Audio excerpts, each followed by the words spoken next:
नमस्कार मंडळी, काल आपण पुरीचा व्हिडिओ टाकला होता आणि शेवयाची खीर टाकली नव्हती कारण की 1 मिनिटाचा व्हिडिओ असल्यामुळं फक्त पुरीचा व्हिडिओच टाकता आला. तर आज मी टाकत आहे. तर इथं कढईमध्ये 2 चमचे तूप गरम करून त्याच्यामध्ये ड्रायफ्रूट फ्राय करून घेतलेले आहेत आणि ते काढून घेतले.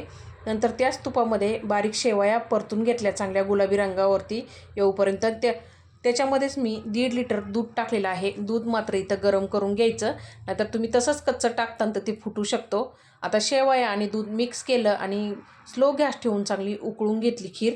आता घट्टपणा आलेला आहे, त्यामध्ये लगेच साखर टाकून घेतली अर्धी वाटी. अर्धा चमचा विलायचीची पूड टाकली, मिक्स करून घेतलं. आता इथं उकळलेली आहे चांगली आपली खीर. त्यामध्ये ड्रायफ्रूट टाकले फ्राय केलेले आणि मिक्स करून घेतलं चांगलं. परत 2-3 मिनटं स्लो गॅसवरती घट्टपणा येऊपर्यंत चांगली खीर उकळून घेतली. तर मंडळी, आपली रबडीदार टेस्टी खीर तयार झालेली आहे. तुम्ही कशी बनवता ती कमेंट करून नक्की सांगा. धन्यवाद.